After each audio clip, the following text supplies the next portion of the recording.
Well, hello, hello. I am Brandon Kirby, the Drunken Libertarian, here at TitFest 2020, and with me is Brian Ellison. Brian, how are you doing today?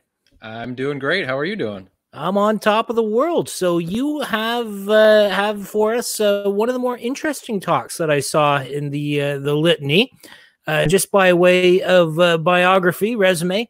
Brian Ellison, am I getting your name correct? Ellison? Okay. Yeah, absolutely. Brian Ellison is a political activist from Michigan and current and former candidate for federal office. Brian's activism focuses on correcting social injustices, including improving police accountability, awareness of social inequalities and oppression, and opposing fascism. So, Brian, the stage is yours.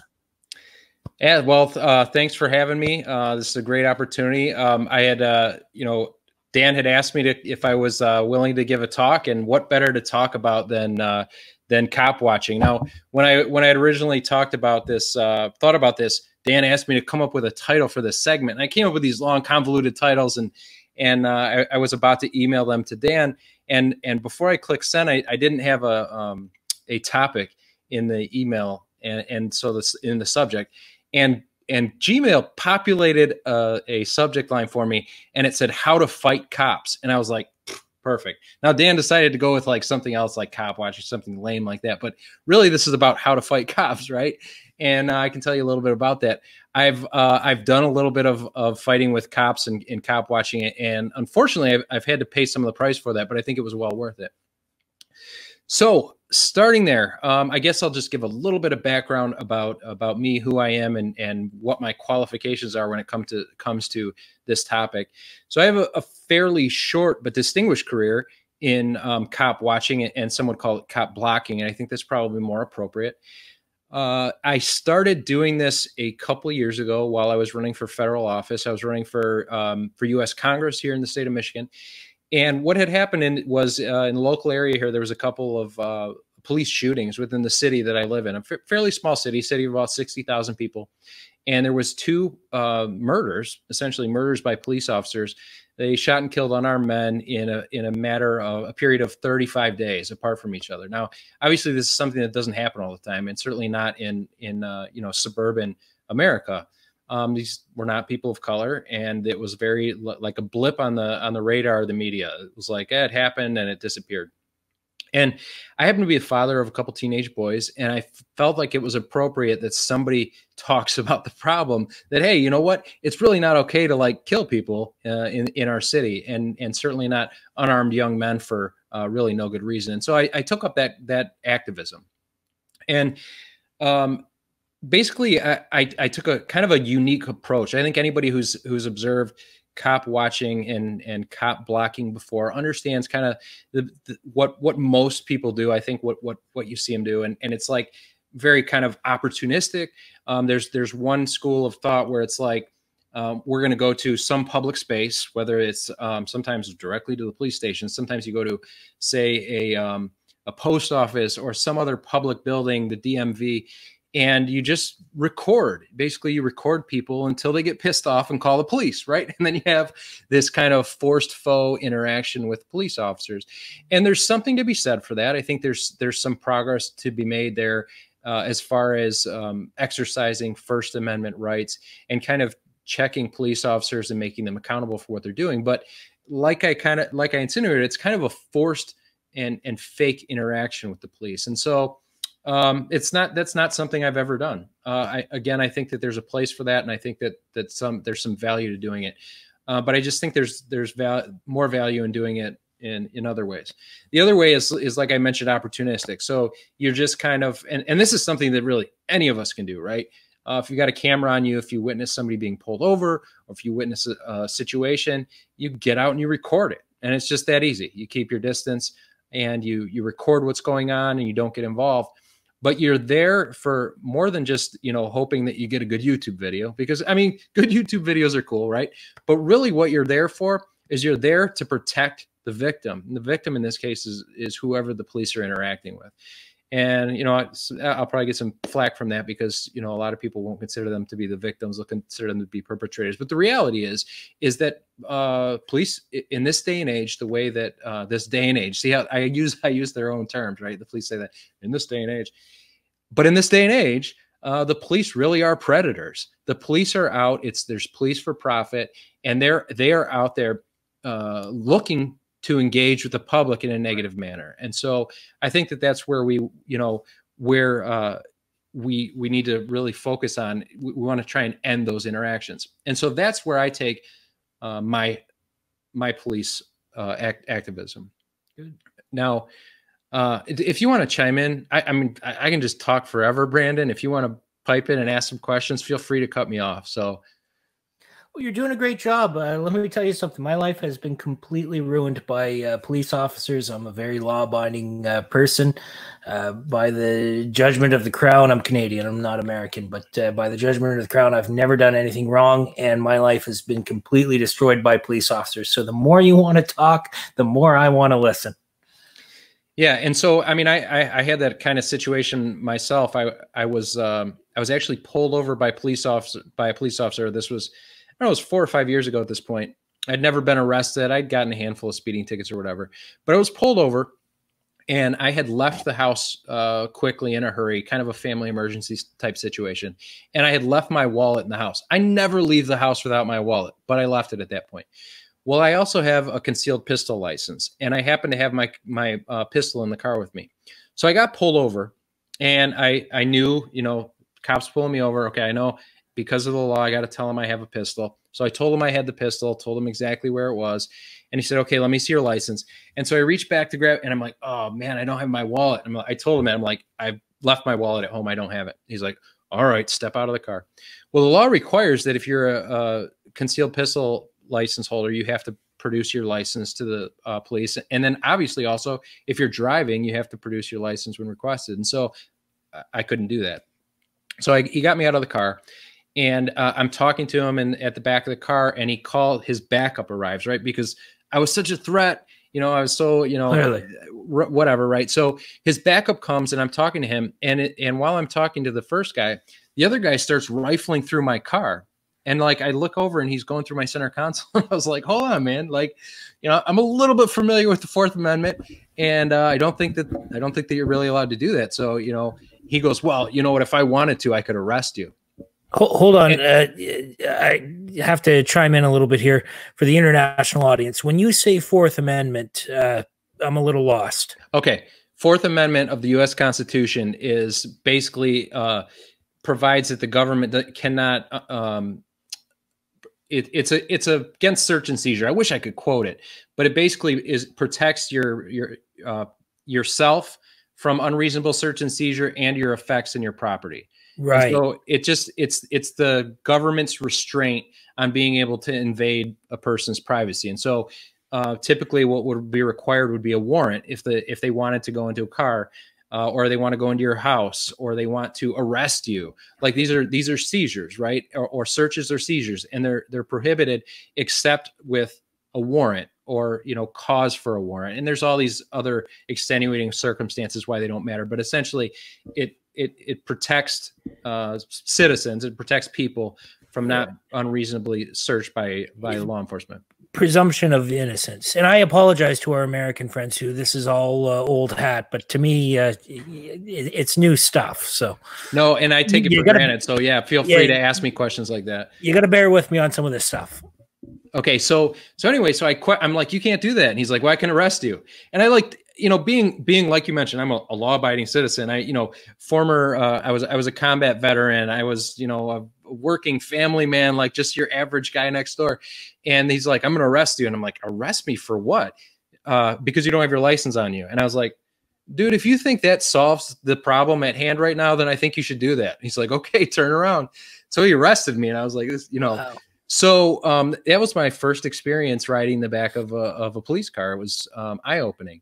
And it's amazing how something as simple as that can really ruin somebody's life. And so I always reflect back on that when I look at, trying to help people avoid interactions with police officers, because those small instances like that can really stick with you. That's on my record, my permanent record, right? I've been arrested because I didn't have my driver's license in my pocket.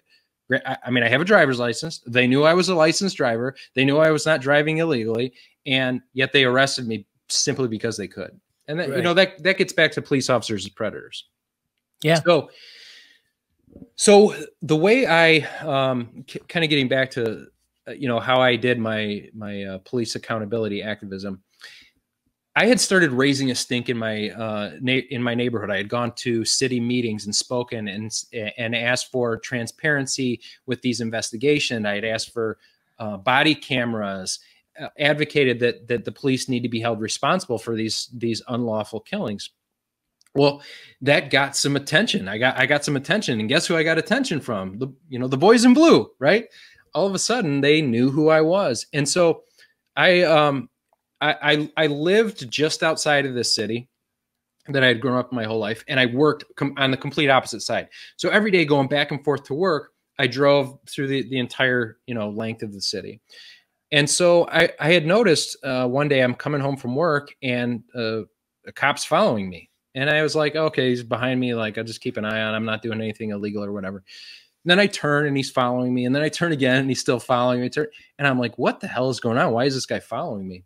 And so I just kept going. And I went home and I was just like, this is weird. Like, am I being targeted? A couple days later, same thing happened. And I was like, you know what? I'm not standing for this. And so he's following me. And so I just pulled over, parked. And the cop goes a little bit further than me, and he pulled over too.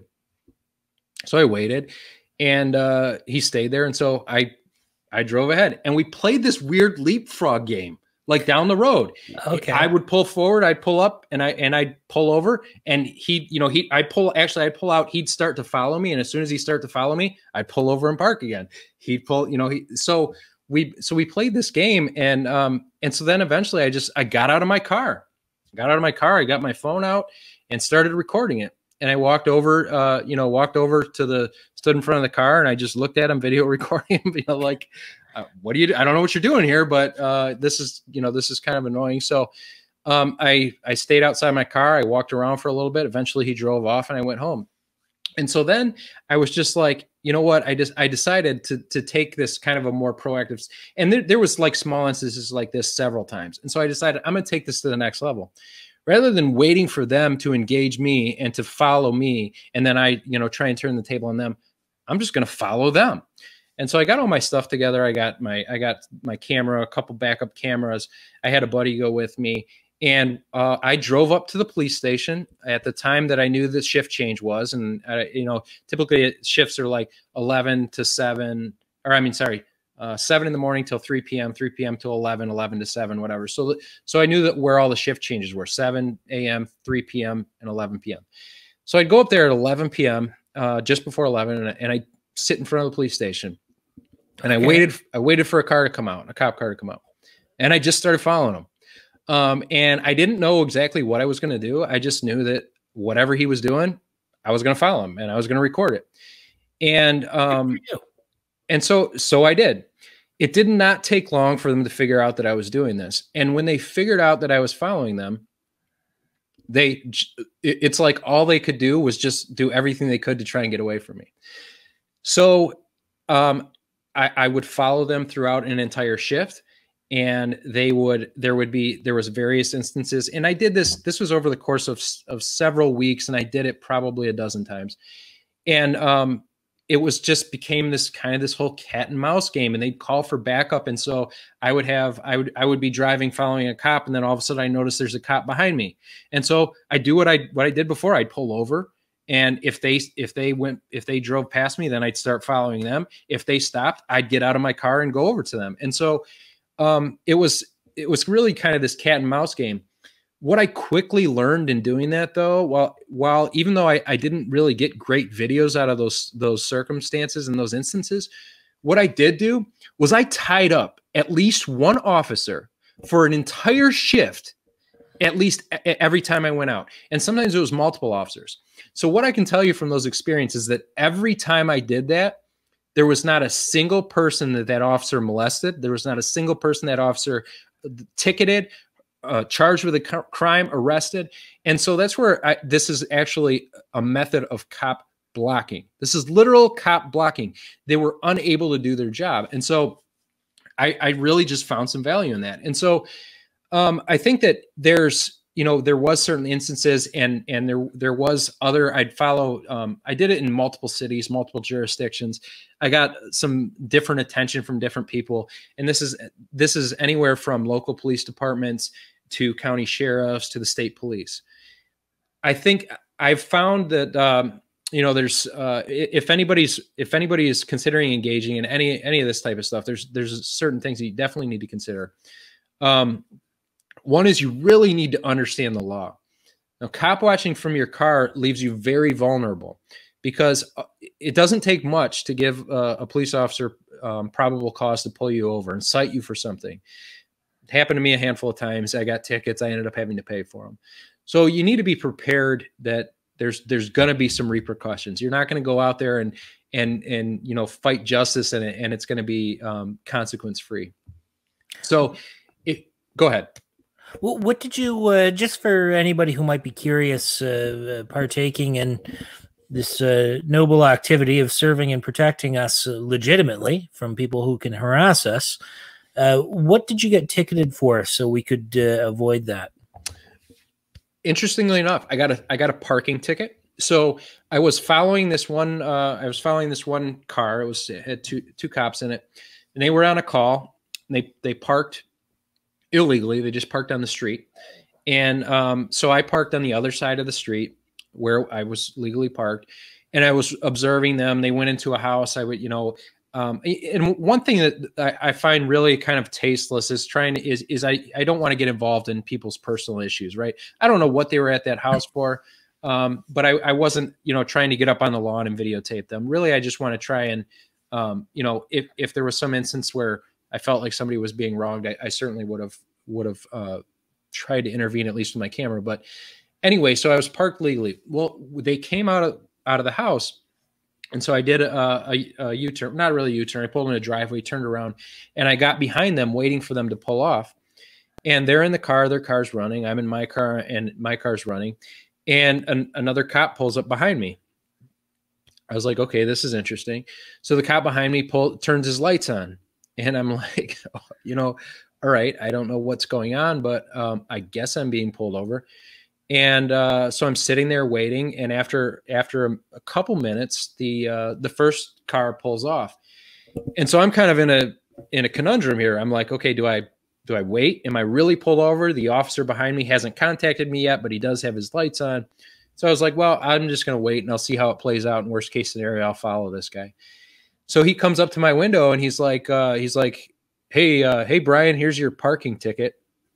Parking ticket? What are you talking about? He's like, you're illegally parked. I was like, the road was obstructed by traffic. There was a car in front of me. I was waiting for traffic to clear so I could proceed. He's like, no, you were parked. Here's your parking ticket. So, totally illegitimate. The police car in front of me was engaging in the exact same thing I was, except they didn't have anybody obstructing them. Right. I was literally behind this car waiting for them to go. And they got me a parking ticket. And sometimes in a naive thought, you're like, oh, I can beat this in court. This is ridiculous. Okay, you can't beat it in court. This is what I'm telling you. You have to be prepared for the consequences. You're going to pay. So it was like a $50 parking ticket. I went to court. The magistrate was like, you're guilty without even listing. The cop said you're guilty. You're guilty. That's kind of how it goes. So I paid my $50, called them a handful of colorful names, and I walked out. So you just have to be prepared to pay those kind of consequences. Another time, I actually got a ticket without being pulled over. So it's very uncommon, but I got a moving violation in the mail.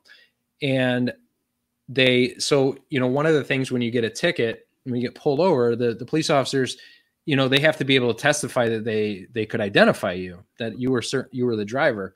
Well, I got a ticket while I was again, it came in the mail like a week and a half afterwards. I didn't even remember where I was when this happened, but it was a ticket for impeding traffic. They said that I had stopped at I was stopped at a light for too long and obstructed traffic behind me or something. I don't know. I don't remember the details. But again, I was like, this is ridiculous. I can go to court. Like, this officer, there's no way this officer can testify that they saw me. I mean, my son had even borrowed my car that day. There's no way to tell who was actually driving. But again, none of it mattered. Like, it doesn't matter. You're not going to beat it. So those were the 2 tickets that I got, and just as a direct result of these actions. And then I was arrested. I was arrested more for I was doing protests related to the police activism, but I was arrested twice for obstructing government operations or something ridiculous. And so, but again, those are consequences of engaging in this type of activism. Now, well, I apologize for derailing you, but yeah, I mean, this is need to know stuff. Right. No, for sure. The other thing is a lot of times, certainly when people do what they call First Amendment audits, and First Amendment being the right to free speech, it's this, the idea that you can, you're free to video record in public spaces, right. Is that a lot of people, they really want to be anonymous. They don't want to be known. And so you don't want to produce your ID to officers. If you're a pedestrian, generally the law doesn't require you to produce an ID. And so you can have that anonymity if you engage in that type of an activity. If you're driving your car, you're not anonymous anymore, right? They can run your license plate and they can know exactly who you are. My name popped up in, I don't know, probably half a dozen police reports that I didn't even know about when I engaged in this. I was never pulled over. Nobody talked to me, but the police reports were written. A couple from one was a county sheriff, a couple from the state police, and a couple from local police departments. And they wrote, my name in there, that I was doing this, I did that. And there was never any officer contact. And so, but they just know you, right? They can pull your license. And then I guess maybe I had some kind of reputation. I don't know.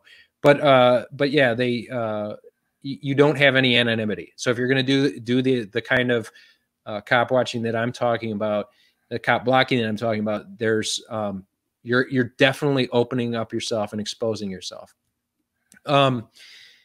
So again, I think it's really important that you understand the laws. And in this country here, stop an ID in some states, in my state, in the state of Michigan, stop an ID is not a law. Police officers cannot just stop you without probable cause and ask for your ID. You can refuse. If you're in a car, it's very easy for them to come up with a reason to stop you. But it's also important to understand the case law of Terry versus Ohio. This is a law that allows for police interaction to essentially stop and frisk, to stop, question you, and not do a search. They can't search you for weapons, but they can do a pat down. It's called a Terry pat down. So it's important to understand the circumstances of when the police are allowed to do that by law. One of the things that, because you will be accosted, like you will be, the police will come up to you. The police will try and engage you. The police will try and stop you. They will try and obstruct you. One of the other things that I did, and that certainly did open me up for more liability, is that most of the time when I was engaging in my activism and my cop watching, is I was armed. Now, I have a concealed pistol license. When anytime you have a pistol in the car, unless it's in the trunk, you have to have a concealed pistol license. Now, when you're carrying a concealed pistol, you forfeit some of your rights within the state of Michigan, and specifically, you become subordinate to the police. Like, you're required to tell them that you're carrying the pistol. You're required to produce ID. Certain things that otherwise, if you're not carrying a concealed pistol, you're not required to. So when I did anything on foot and I wasn't in the car, I would always open carry, because if you're open carrying, you're not concealed and you're not subject to the same restrictions. So again, I think it's important for people to really understand the law before you're going to engage in this type of behavior. And if you do understand the law, then you can really push it. If you don't understand the law, you really just need to play it safe. If you're unsure, again, you need to err on the side of caution. This activism has cost me thousands of dollars. It cost me a bunch of time on probation, cost me a job at one point. And so I think, again, it's important. You really need to understand what you're getting into. So that can, again, talk about consequences. potential legal consequences. Right now, I do have a record based on my handful of arrests for activism. The financial implications, and this is not just fines, but paying for attorneys afterwards. The various conditions if you're if you can try and go to trial. Again, the system's rigged against you if you don't have a ton of money. Eventually what I ended up doing was coming to a plea deal, and it ended up, I spent some time on probation, and there's a bunch of costs that come along with that. And so being prepared for the financial consequences, and then of course the personal consequences. A lot of people really aren't fans of this type of behavior. They, most people are very conditioned to follow rules. I think that's right. Generally in society how people project themselves and like others too. And so, do this kind of thing, you're going to lose some friends. You're going to some people are going to lose respect for you. Frankly, those people, it's not something that I ever concern myself with, but just be prepared. People that you probably wouldn't expect to be turned off by this type of stuff will be. Why don't you just follow the law? Why don't you, police officers are just doing their job. They have a hard job, whatever. So again, as long as you're prepared for the consequences, you can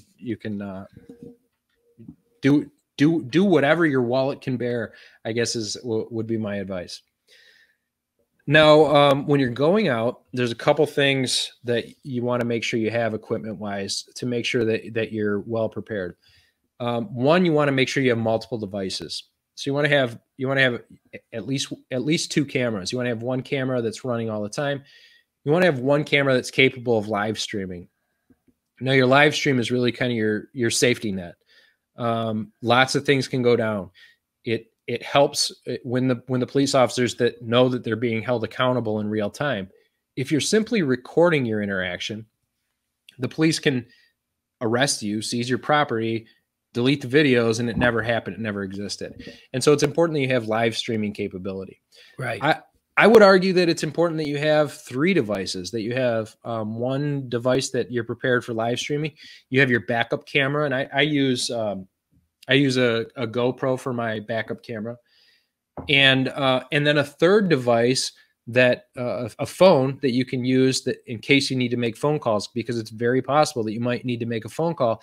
And if you have to make a phone call, whether it's for backup or whether you need advice or whether it's something you need, the last thing you want to do is stop your live stream. Again, the live stream being your lifeline. So you want to have two phones or 2 internet capable devices, one phone, one internet capable device, and then a backup camera. The other thing is, on these devices, you want to make sure that you have enough memory. You don't want, you're recording a video and all of a sudden the memory card fills up and you lost everything. It's happened to me. So you want to make sure that when you're going out that you have either backup memory cards or that you've cleared the memory, you've downloaded all your videos and everything else. The other thing you want to make sure you have is some type of battery charging capability. A lot of these interactions can be long. They could be hours long, and you don't want to turn off your recording. And so I typically carry 1 or 2 of these battery backup devices that you can plug right into your phone, and you can actually charge it while you're using it. Again, just like running out of memory, you don't want to run out of battery at a critical time. So we talked about firearm and understanding the difference of when you should or shouldn't you carry a firearm. And I think that there's a case to be made. I was always more comfortable when I was carrying a firearm because I felt like that it put me on more of an even playing field with the police officers. They're armed. Why shouldn't I be armed? Right. And if you've ever have you ever watched yourself these type of police cop watching type interactions on YouTube or anything? Brandon, have you? Well, I mean, there's nothing really coming to mind, like police type interactions where there's some sort of intimidation. Well, where an activist is going out and purposefully or engaging with police officers in this type of capacity. There was one that I saw a couple months ago where there was a fellow. He was being antagonistic, but using the same tactics that the police would use. They would say, where are you headed to today? Have you had anything to drink? Just asking random police officers, which I thought was brilliant, by the way. I think I know the video you're talking about. That's by James Freeman, and he did it somewhere in Arizona, I believe. But what you see in a lot of these circumstances, especially when you're by yourself, if you're by yourself, the police will not hesitate to put hands on you. They will not hesitate to bully you. They will not hesitate to abuse your rights. And so I've always found that, open carrying and advocating, hey, I know my rights. Like you're armed, I'm armed. It puts us more on the same playing field, and it makes them very hesitant to engage with you physically. And I think that's important because as soon as the cops put their hands on you, you're done. Like you either comply, or I promise you, you're getting arrested and you're going to face some type of charges. Whether or not you can beat them down the road is another story, but you're going to get arrested. And there's an old saying, you can beat the charge, but you can't beat the ride. You can beat the rap, but you can't beat the ride. What that means is, regardless of whether or not it's a lawful arrest, they're still going to arrest you, and there's still going to be, you're still going to get consequences just simply for that arrest.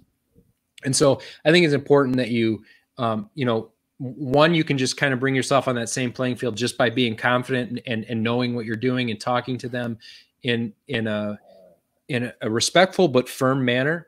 I don't hesitate to use colorful language at times, but I think that bringing yourself on that same level with them, and I think having a firearm, open carrying, exactly the same way they do, kind of helps level that playing field. If you're at all uncomfortable carrying a weapon, then don't. Right? This is a very simple concept. If you're not 100% confident, good advice. Yeah, if you're not 100% confident in what you're doing, then there's absolutely no benefit to doing it. So if having a firearm on you, or not understanding your rights when you have a firearm on you, or being nervous about interacting with law enforcement with having a firearm on you, then just simply don't do it, right? The benefits there are more psychological than anything else. And if you're not there psychologically, then you don't have the benefit anyway. So you can opt out. Right. But police often rely on the intimidation factor. And then once they realize that is gone, once they're alerted to the fact that you're just not intimidated by them, that really there's an equalizing force there, which is wonderful. Yeah. Absolutely. And you know what? I've seen that in the city that I live in here in Royal Oak, and it perpetuates to this day. I see police officers, and to this day, they know, all of them within the city know who I am. It's no secret. In fact, back in 2018, while I was on bond from one of my arrests, the city attorney sought it was a bond condition, but it more or less functioned as a restraining order, and it prohibited me from being within 50 feet of any law enforcement officer anywhere. So this was not just specific to this city. This was any law enforcement officer anywhere. It wasn't even specific to the country, or anybody acting on my behalf. So anybody who, if I gave somebody a camera and said, hey, go record the police officers over there, they would have arrested me for a bond violation. So the police effectively got a restraining order against me. Every cop everywhere in the world had a restraining order against Brian Ellison. And so, I wear that as a badge of honor. I don't know how many people have accomplished that feat before, but you know what, it does when you get that type of notoriety, police officers know you. And in fact, I went to a candidate event because I was running for office at the time. I went to a candidate event the next county over, and I was standing there at the event, and I had printed out these bumper stickers that said, hashtag war on cops, because I made that one of my campaign slogans.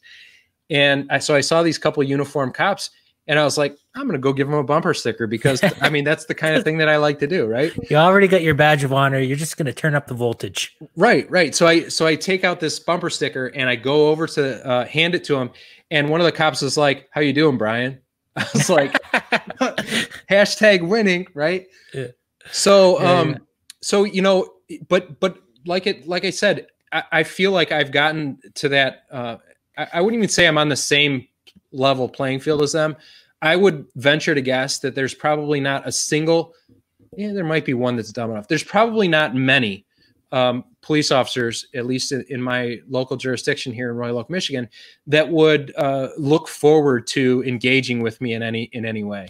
I would think that if they had an opportunity to pull me over, they might think twice. Just like this is why I got a ticket in the mail. I'm convinced the reason I got a ticket in the mail is because they didn't want, they did not want to pull me over. And so anything you can do to elevate yourself, to put yourself on that same that level playing field or above them, I think is really important if you want to be effective in this type of activism. Yeah, they rely so heavily on the imbalance, the power imbalance. Right. And then once that's gone, it's problematic for them. Yep. And by standing up to them, by telling them you're not going to take their shit, by asking them like boldly to their face, like, what are you arresting me for, while they're arresting you? Just like, what's the charge? What are you charging me for? Why am I being arrested right now? And understand and letting them understand that, look, you know what? I know my rights. I know you're wrong. And you know you're wrong. More importantly than me knowing you're wrong, you know you're wrong, yet you're still doing it. And that kind of, again, it's a psychological game. But if you can get that upper hand where the cops don't want to deal with you, you're in a much better position. So, so that I forget where I was at on that. I get a little bit scatterbrained. I've been so busy lately. I had thought about, I was going to do this whole big presentation, and I asked Dan about, oh, can I share videos? And I was going to put together this slide presentation, and everything. And oh dear Lord, if one thing doesn't get in the way, another does. So I'm kind of just shooting from the hip on my notes here. Well, feel free to do a share screen. I didn't have time to put anything together to share. Okay. I think I failed. Let me ask you this then, and we can return to your notes. But I'm really curious. I don't require a lecture on the evils of police officers. I would be the last person on planet Earth that does. But there is a semblance of good that they often do. And so is there any sort of a concern that, okay, so you're preventing them from harassing people, which is clearly a good thing, but you could also be preventing them from doing some sort of a good deed, because occasionally they do good things. I mean, they're not pure evil. I mean, they just go around harassing innocent and guilty people. Love it when they harass guilty people. That's great. Innocent people, not so much. Yeah. So there is a fine line. Like I don't want to get into a philosophical debate about whether or not police are inherently good or bad. I think that the job itself is inherently evil, and they certainly do some good things, right? They're like you mentioned, there's they do some good deeds sometimes. But I would venture to guess that pretty much any good deed that a cop does could just as easily be done by somebody else. And so, if you're engaging in this kind of activism, and that's where, like, when I was following this cops and they went into this home, like, again, if maybe the homeowners called them for help, and so no, you certainly don't want to stop those type of activities. But if you're following a cop and they're not taking calls and they're not doing their job and they're not doing, like, there's another cop out there. There's more on the duty that can handle anything, anything that needs to, any good that needs to happen, whatever the good may be. I don't know. Sometimes they unlock people's cars for them. But AAA does that, right? It's true. In that vein, you've clearly put a lot more thought into this than I. Under the rubric of taxation as theft, what would a police force look like in a strictly voluntarist society? I think that in a strictly voluntarist society, the police certainly wouldn't look anything like. So when we talk about police wouldn't exist, right? So basically, justice would be served. Think neighborhood watch, right? This is essentially, you would have people would there would essentially be very little need for patrol. Like there's not going to be a need for patrol. But it would be more or less of neighbors looking out for each other, the community looking out for itself. Maybe there would be people that volunteer. I mean, there's volunteer firefighters, right? So maybe there would be some type of volunteer police department where when there's an event that requires security or some type of people to kind of keep order or direct traffic or things like this, that you could potentially, there's no reason to think that, if you can get volunteer firefighters, that you couldn't get people to volunteer to do that type of stuff.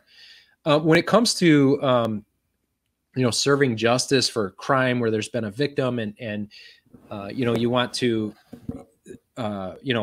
right a wrong, whatever. We have really no understanding of what justice really looks like. We talk about criminal justice, but it simply isn't justice. And so what justice looks like, I think justice is more found in civil action than it is in criminal action. And so when it comes to that, if you're wronged by somebody, does violently assaulting them and throwing them in a cage make anything right? No. It doesn't help anything. If you're wronged by somebody and they steal from you or they injure you, the only way to get towards making that right in any meaningful sense is through some type of again, civil engagement, whether it's through a lawsuit or through some type of mediation agreement where where somebody is made to reimburse the victim of their crime again in some way. So the idea of criminal justice, I think, is there's very little need for police in a real civilized society. And if we could get rid of police altogether, I think we would probably be closer to having a civilized society. So it's hard, and that's like any other question when we talk about, well, what is the voluntary solution? What is this government or what does a society look like absent government? And it's really hard to kind of design that in your head, and you can think through all these different philosophies, but I think that would certainly become a lot clearer. It'd be a lot easier for us to understand what that looked like if we could start working our way to getting closer to that. And I think the way that we get closer to that is we start holding police accountable. And one way to do that and to hold police accountable is to expose their actions, right? Record them and share the videos. And there's a lot of people that are doing that, and we can fight the police that way. And when we start seeing some type of return on that, and I would argue that we are, there is this core group of activists that are engaging in this type of activity. And, when you say you haven't really seen many videos on this, in my head, I'm kind of like shocked because I'm like a junkie for these kind of videos. Right. So, I've seen hundreds of them, if not thousands. And so it's happening all over the place. And so there is some measure of success. Unfortunately, we need to be careful because when we start to be successful at this type of stuff, the government is going to reciprocate by starting to restrict our rights. And in fact, there was a case in Arizona, and I don't remember what city it was, but where they passed some city ordinance that made it a crime to record police officers in certain circumstances. That's terrible. Now, that certainly would not hold up to any constitutional scrutiny. But again, that doesn't matter. It doesn't matter to you on the street when you're recording, and they can still arrest you and they can charge you and you can lose your job and you can pay for an attorney and all this stuff that, you're never going to get back. And so, we're as we get success, we're going to start, seeing, we're going to start losing some ground. And so, but yeah, there'll be pushback. Absolutely. I wish there was a short answer to your question. What do police look like in a voluntary society? But I think that the really short answer is you wouldn't see them in a voluntary society. Now, did I extrapolate from what you just said correctly to say that we're trending in a positive direction where, yes, there is some pushback, but we're seeing greater accountability? Where do you see this movement going in 10 to 20 years? Well, I think that, so the positive action that I'm seeing is the one cue that I'm getting from this is that we're seeing more people engaging in this type of activity. So the more people that engage, the more the bigger the audience, the wider the reach, the more people are going to see. Because I see so many of these videos, and it's infuriating. You look at how these cops interact with citizens, and they're so abusive and oppressive. And I think that the more people that see that type of stuff, the more that it will be open to change. What I would like to see is this, certainly I'm not familiar with Canada or how the laws are there, but certainly in the state of Michigan, police records, personnel records, discipline records are not subject to public scrutiny. They are exempt from freedom of information laws. And I think that creates a huge problem. So where if I get arrested, there's a public record of that. If a police officer commits a crime, none of his buddies are arresting him, first of all, so he's not charged with a crime, so it's not a public record. But I could go in and file a complaint against him.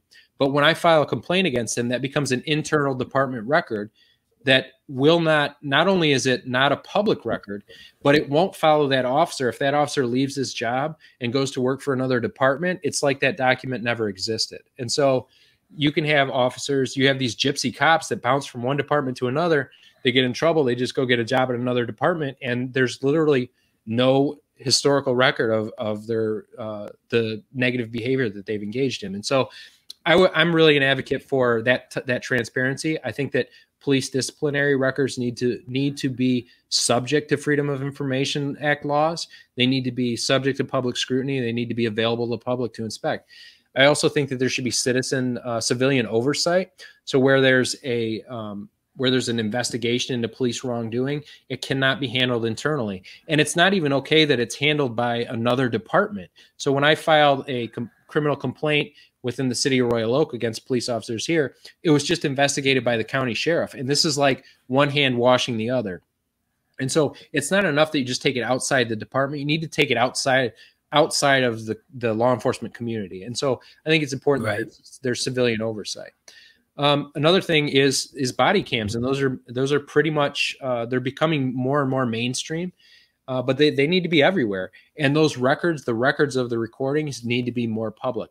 So essentially, my argument is that the more transparency we have, the less people's rights are going to be violated, and the more police accountability we're going to have. So any step we can take towards the direction of transparency, I think, is a positive step. So more and more transparency on the public sphere. So that's where you'd be allowed to record. I don't know, and I do apologize for my lack of familiarity with American law, but you can't record somebody without their consent in Canada if it's on private property. But in the public sphere, you absolutely can, and that's where the police are typically operating. Yep, and it's essentially the same here. So there's no expectation of privacy in public, so anybody can record anybody else in public, and that's where these laws are pretty dangerous if they're starting to pass public ordinances saying you can't record police interactions, because you certainly can. There's a saying that you can't trespass the eyes. So in other words, if I can see something happening, you can't tell me stop looking at that, right? Right. You can't say you don't have a right to look at that. If I'm standing someplace where I'm legally allowed to be and I can see it, you can't make me stop looking at it. So if I can see it, there's no reason why I can't record it. Right, right. No, that makes perfect sense. So what about for yourself? You've gotten some pushback. You've gotten some harassment. What's on the horizon for this project? Is it more recordings? I think so. So I went into this kind of hibernation mode while I was on probation. I had essentially the terms of my probation, and I just got off in February, and I've been going through some other things. In fact, I'm currently a candidate for president, right? So that's been keeping me a little bit busy. That's not going to last too much longer. So yeah, I think that it's on the horizon to get back to that. In the meantime, some friends and I, since I started probation, we put together this game, and it's called Thin Blue Line, the game. And you can get a copy of it if you want at thinbluelinegame.com. And this is what it is. We call it a one-of-a-kind law enforcement simulation card game. And it talks about you play. It's like a role-playing game where all of the players, it's like 2 to 4 players. All the players essentially start as rookie cops, and your goal is to collect a series of busts. We call them busts, various different types of arrests, more or less. And if you collect enough, you can get promoted. The way you get promoted is essentially by harassing people and by violating people's rights. The better you are at that, the higher you can get promoted. And if you get promoted to chief of police, you win the game. And so it's the concept obviously is very tongue in cheek. The writing on it is brilliant. I wish I could take credit for it, but it's very humorous. So I would recommend, if anybody is into this type of stuff, really check out that game. Check it out at thinbluelinegame.com. And we have a neat promotional video that we made. And you can get, I can't remember how much they cost right now. I think it's about $19 for a game, but well worth it. The best thing you can do with that game is if you're an activist like I am, or you're somebody who's passionate about liberty and social justice, you can buy this game and you can pull it out when your family comes to visit. You can pull it out when your normie friends come over, and everybody can laugh about how ridiculous the reality of is policing in America. And I would imagine it's very similar to how policing is in Canada at this point as well. Oh, don't get me started. Don't get me all wound up. Well, I mean, we're coming up at the top of the hour. I think you really hit the nail on the head. There's a lot of sociological programming that goes into people's minds where we just accept this as normal, this behavior as normal, and it's not normal. It's absolutely not. So any sort of concluding thoughts, any sort of a message you want to get out there for your candidacy for president? No, we had a big success within the Libertarian Party today, and so I'm excited about that. There's a debate going on right now as we speak, but it's completely meaningless because it doesn't have any of the good candidates in it. Good candidates being myself, Dan Berman, and Vermin Supreme. So it's really kind of irrelevant. But no, I'm looking forward. Like I said, this candidacy is coming to an end very soon here. And I'm looking down the horizon at what's next, and hopefully it's some more of this activism type stuff that I've been sidelined from for several months. And just stay tuned. Check me out on Facebook, Brian Ellison, political activist, and on Twitter at @BEllisonSaysHi. Excellent. Well, thank you so much. I really appreciate the talk. This message is so very, very important. I cannot be stressed enough about how many people are being brutalized and victimized by the police state. And my concern is that it's only going to get worse. But that was my concern going into the talk. You've actually given me some hope that things are going to be turning around. There's going to be more accountability. There's going to be more transparency. I pray to whatever it is that's holy that you're correct, and keep up the good work. This is terrific, fantastic work. Well done. All right, thank you. Just remember, we're not going to get where we're trying to go if we let off the gas now. The only way to get there is to keep pushing. So anybody who's interested, reach out to me. I'd be happy to give you tips, and let's get her done. Let's turn up the voltage. I love it. There you go. All the best, Brian. Have a good one. Thank you.